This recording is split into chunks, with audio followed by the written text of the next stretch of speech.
कबीर पर चलने वाली गोली मैंने अपने बाजू में खाई थी। अब अगर आप मुझ पर गोली चलाएंगी तो वो गोली कबीर को खानी होगी। एक दिन तुम्हें इस कमरे में हमेशा के लिए मेरा बन के आना ही होगा, वरना कबीर जिंदा नहीं रहेगा।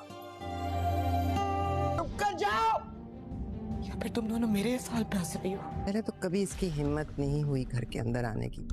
मान लो कि हमारे दरमियान कुछ है, ये तुम्हारी आंखें पढ़ सकता। ये रुमाल किसका? खुशबू भी मर्दों वाली है। कबीर जब तुम्हारे घर गया था तो आसमा ने गोली चलाई थी कबीर पर। ये भी बहुत होश हुआ करती थी, जैसे हवाओं में उड़ती थी। मैं इतनी खुश थी क्योंकि मेरी दुनिया तो उसी गाड़ी में। और तुम्हें इम्प्रेस करने के लिए मुझे मजीद क्या करना पड़ेगा? तुम कोशिश करते रहो, मैं मान जाऊंगी तो बता दूंगी। बात होंठों तक आते आते रह गई। मुझे इम्प्रेस करने की कोशिश कर रहे हो। तुमने मुझसे वादा किया था कि अगर ऐसी वैसी कोई बात हुई तो सबसे पहले मुझे बताओ।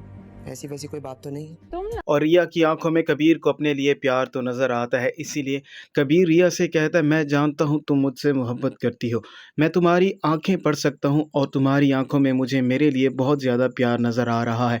लेकिन रिया हंस के उसकी बात को टाल देती है और उसे कहती है, जैसा तुम समझते हो वैसा तो बिल्कुल भी नहीं है, तुम एक ख्याली दुनिया में जी रहे हो, मैं तुमसे मोहब्बत नहीं करती। कबीर रिया को पढ़ाने के साथ साथ कोशिश कर रहा होगा किसी न किसी तरीके से रिया को इस बात पर राज़ी कर लिया जाए कि वो भी मुझसे अपनी मोहब्बत का इजहार करे। और कबीर उसे रोज़ फूल लाकर देता है और रिया इस बात को लेकर खुश भी हो जाती है। और कबीर रिया से कहता है, मैं जानता हूँ एक न एक दिन तुम मुझसे अपनी मोहब्बत का इजहार भी कर दोगी।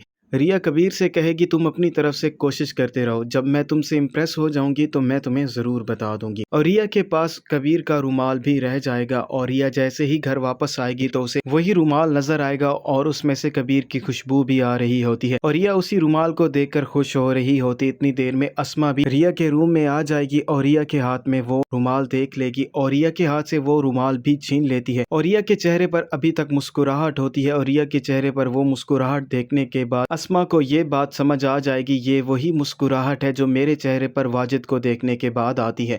इसलिए वो अपनी बहन से सवाल करती है, तुमने मुझसे कहा था कि जब भी कोई ऐसा सीन होगा तो सबसे पहले तुम मुझे बताओगी। और इस रुमाल से खुशबू भी मर्दों वाली आ रही है, कहीं ये कबीर का रुमाल तो नहीं है। रिया अपनी बहन के सामने साफ साफ मुकर जाएगी और उसके सामने ये कहेगी, ये तो कशफ का ही रुमाल है, वो यहाँ पर भूल कर गई है।